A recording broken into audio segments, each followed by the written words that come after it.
আসসালামু আলাইকুম ওয়া রাহমাতুল্লাহ। সাজিম একাডেমির পক্ষ থেকে আপনাদের সবাইকে স্বাগতম।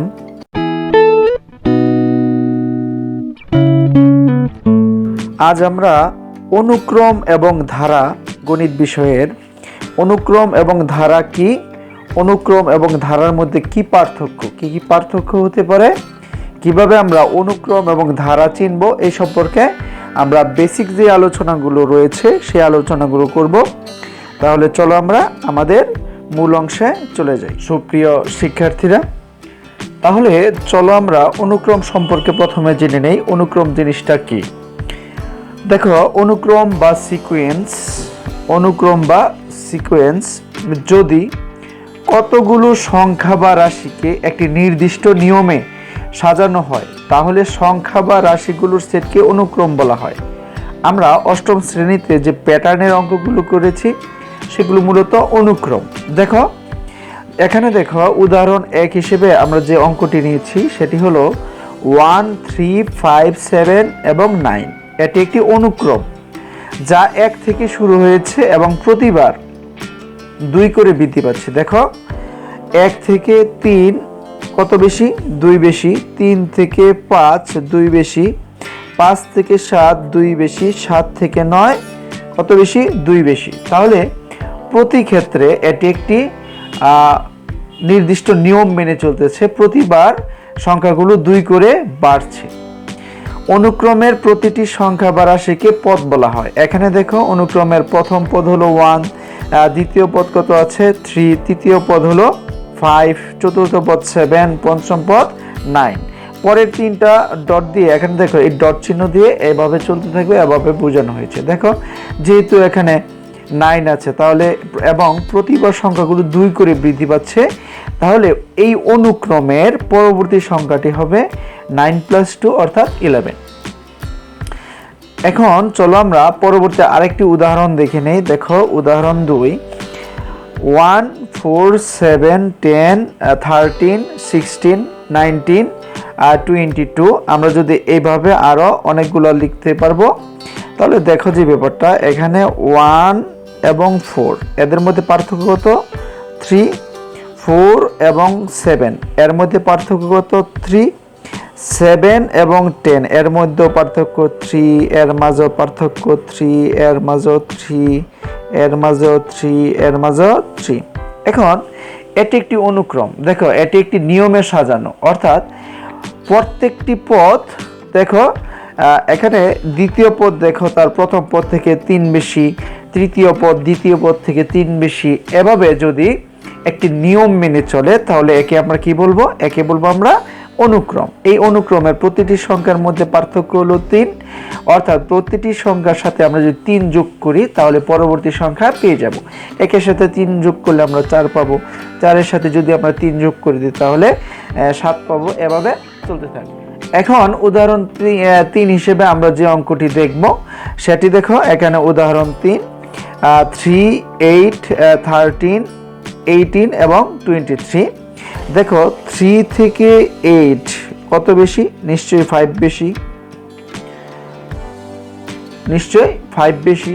আবার দেখো 8 থেকে 13 5 বেশি, 13 থেকে 18 এই জায়গায় 5 বেশি, 18 থেকে 23 এই জায়গায় 5 বেশি। তাহলে এই যে অনুক্রম, এই যে একটি প্যাটার্ন, হ্যাঁ, একটি কত করে বৃদ্ধি পাচ্ছে প্রতিবার? দেখো 3 থেকে 8 5 বেশি, 8 থেকে 5, আবার যদি 8 এর সাথে আমরা 5 যোগ করে দিই তাহলে 13 পাবো। 13 থেকে আবার যদি আমরা 18-এ যাই, দেখো এখানে তাহলে 5 বেশি। তাহলে এই অনুক্রমে দেখো প্রত্যেকটি পদ, হ্যাঁ, তার পূর্ববর্তী পদ থেকে কত বেশি? 5 বেশি। দেখো 5 বেশি এবং সংখ্যাগুলো প্রতিবার কি 5 করে বৃদ্ধি পাচ্ছে। এখন যদি আমরা 23-এর পরবর্তী অনুক্রমের, এই অনুক্রমের পরবর্তী সংখ্যা নির্ণয় করতে চাই তাহলে দেখো এই 23-এর সাথে যদি আমরা এই 5 যোগ করে দেই তাহলে কত হবে? 28। তাহলে এই 28 হবে অনুক্রমের পরবর্তী পদ। অনুক্রমকে সাধারণত আমরা কমার চিহ্ন দিয়েই লিখি। আশা করি অনুক্রম বিষয়ে তোমরা বুঝতে পেরেছ। তাহলে চলো এবার আমরা ধারা সম্পর্কে বিস্তারিত জেনে নেই। এখন দেখো আমরা তাহলে অনুক্রম সম্পর্কে জানলাম, এখন আমরা ধারা সম্পর্কে জানব। ধারা এর ইংরেজি হলো কি সিরিজ। যে কোনো অনুক্রমের পদ বা সংখ্যাগুলোকে ধারাবাহিক যোগ করলে ধারা পাওয়া যায়। অর্থাৎ অনুক্রম, আমরা যে অনুক্রম শিখেছি দেখো 1 3 5 7 9 ডট ডট ডট।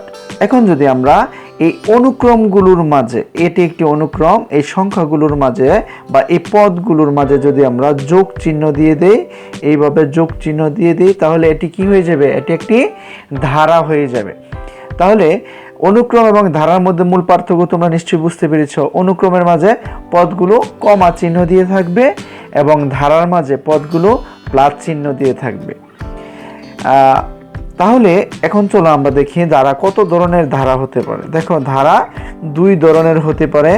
মূলত ধারা দুই ধরনের, সমান্তর ধারা এবং গুণোত্তর ধারা। সমান্তর ধারা এবং গুণোত্তর ধারা। দেখো সমান্তর বলতে কি বোঝায়? সমান্তর বলতে সমান যোগ অন্তর, যদি আমি বলি সমান যোগ অন্তর, অর্থাৎ বিয়োগফল প্রতিবার সমান হবে। যদি এরকম কোনো ধারা হয় তাহলে একে বলবো আমরা সমান্তর ধারা। দেখো সমান্তর ধারার সংজ্ঞা আমরা এইভাবে লিখতে পারি: যদি কোনো ধারার যে কোনো পদ ও তার পূর্ববর্তী পদের পার্থক্য সবসময় সমান হয় তাহলে ধারাটি সমান্তর ধারা। যদি কোনো ধারার যে কোনো পদ ও তার পূর্ববর্তী পদের পার্থক্য সবসময় সমান হয়। দেখো এখানে 3 এবং 1 আছে, তাহলে এই দুটি পদের, এই পদ 3 এবং তার পূর্ববর্তী পদ 1, তাহলে এদের মাঝে পার্থক্য কত? 2। 3 এবং 5 এই দুটি সংখ্যার মধ্যে পার্থক্য 2।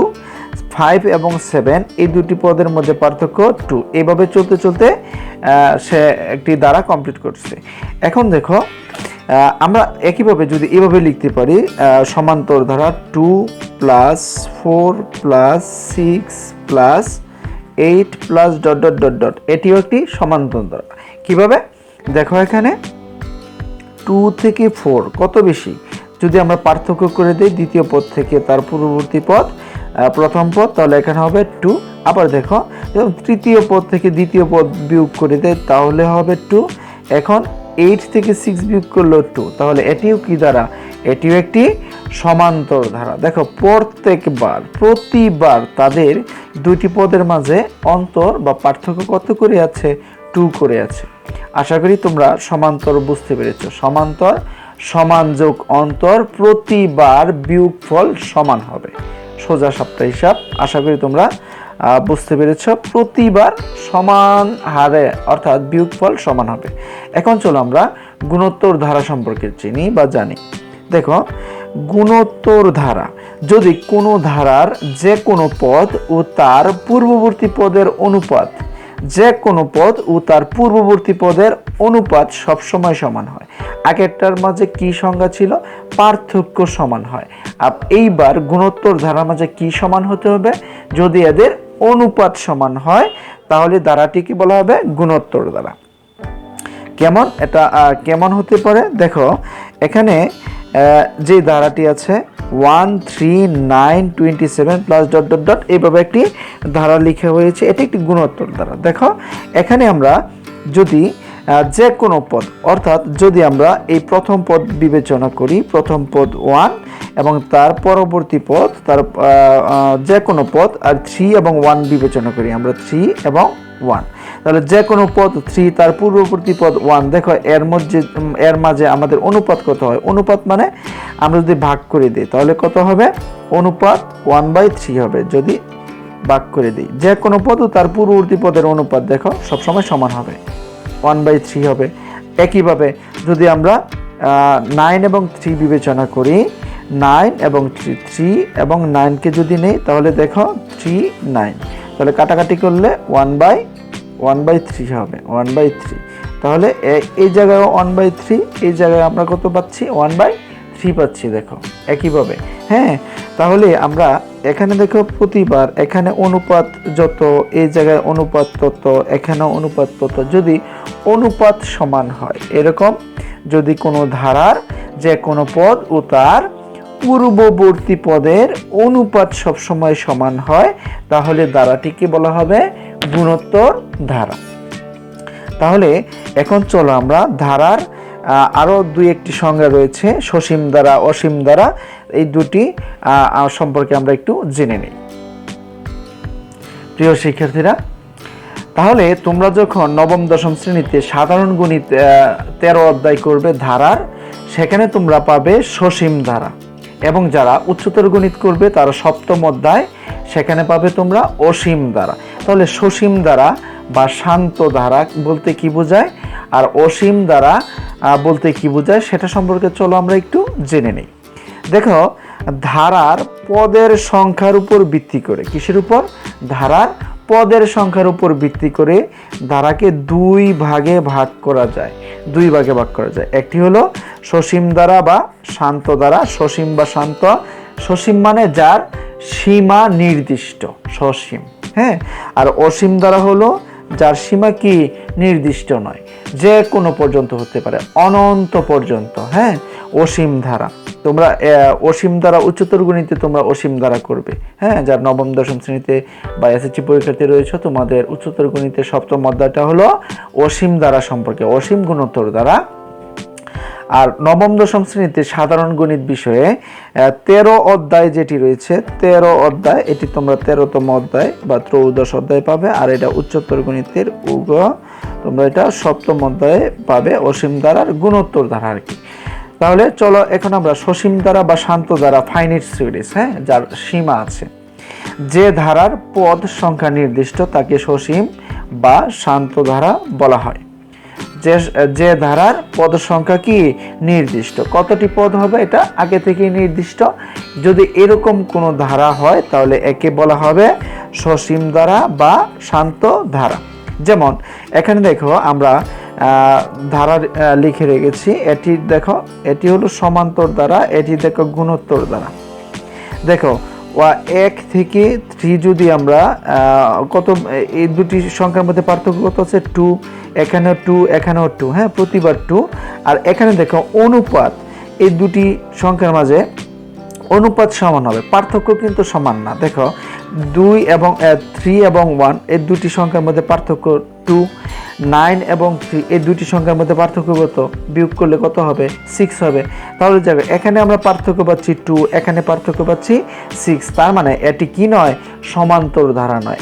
যদি আমরা অনুপাত করে দেই, দেখো প্রথম পদ 1, দ্বিতীয় পদ কত আছে? 3, তাহলে অনুপাত 1/3 পাবো।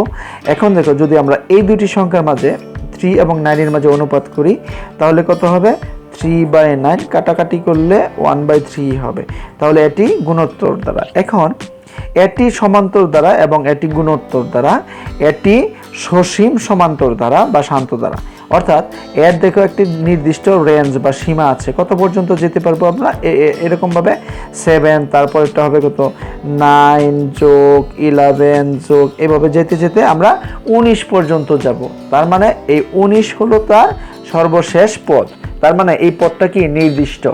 এখন দেখো গুণোত্তর ধারা মাঝেও দেখো 1, 3, 9, 27। হ্যাঁ, তাহলে এর পরবর্তী পদটা কত হবে? দেখো 1 এর 3 গুণ 3, 3 এর 3 গুণ কত 9, 9 বা 9 এর 3 গুণ 27, 27, 27 এর 3 গুণ কত হবে? 81, 81 এর 3 গুণ হলো 243। তাহলে আমরা এটি দেখো 243 শেষ সীমানা দিয়ে দিয়েছে, ডট ডট ডট, শেষ সীমানা হলো কত? 243। তার মানে এটি হলো আমাদের সসীম ধারা বা শান্ত ধারা। এখন দেখো আমরা অসীম ধারা বলতে কি বোঝায় সেটি সম্পর্কে চলো আমরা একটু জেনে নেই। অসীম ধারা, হ্যাঁ, অসীম ধারা, অসীম মানে ইনফাইনাইট সিরিজ, যার কি যে ধারার কোনো শেষ নেই, চলতেই থাকবে। হ্যাঁ, এরকম কোনো ধারা যদি হয় তাহলে একে বলবো আমরা অসীম ধারা। যেমন যে ধারার পদ সংখ্যা অনির্দিষ্ট বা গণনা করা যায় না তাকে অসীম ধারা বলা হয়। যেমন 2, 4, 6, 8 এইভাবে সে আজীবন চলতে থাকবে, একে বলা হয় অসীম ধারা। প্রিয় শিক্ষার্থীরা, এটা এরকম হতে পারতো 1, 1, 3, 5 plus dot dot dot dot, যদি এরকম হয় যার সর্বশেষ পদ, শেষ পদ দেওয়া না থাকে, এভাবে ডট ডট চলতেই থাকে, একে বলা হবে অসীম দ্বারা। প্রিয় শিক্ষার্থীরা, আশা করি তোমরা ধারা এবং অনুক্রম এই দুটি কথার মাঝে যে বেসিক যে পার্থক্যটা, মূল যে পার্থক্য সেটি বুঝতে পেরেছ। তার মানে অনুক্রম যদি হতে হয় তাহলে কি হতে হবে? অনুক্রম হলে সংখ্যাগুলোর মাঝে অবশ্যই কমা চিহ্ন থাকবে, কমা চিহ্ন। হ্যাঁ, আর যদি ধারা হতে হয় তাহলে সংখ্যাগুলোর মাঝে অনুক্রমের যে সংখ্যা আছে এগুলোর মাঝেই প্লাস চিহ্ন থাকবে। হ্যাঁ, নবম দশম শ্রেণীতে গণিত বিষয়ে আমরা অনেক সময় মাইনাস, সাধারণ গণিতে মাইনাস চিহ্ন থাকবে, মাইনাস চিহ্ন অনেক সময় ব্যবহার করা হয়। হ্যাঁ, তাহলে দ্বারা হলো যোগ চিহ্ন ব্যবহার করতে হয় আর অনুক্রমে কমা ব্যবহার করতে হয়। আশা করি তোমরা ধারা এবং অনুক্রম এই দুটি কথা সম্পর্কে বা এই দুটি বিষয় সম্পর্কে তোমরা ক্লিয়ার হয়েছ। আজ এ পর্যন্তই। পরবর্তী পর্ব দেখার আমন্ত্রণ রইল। আল্লাহ হাফেজ।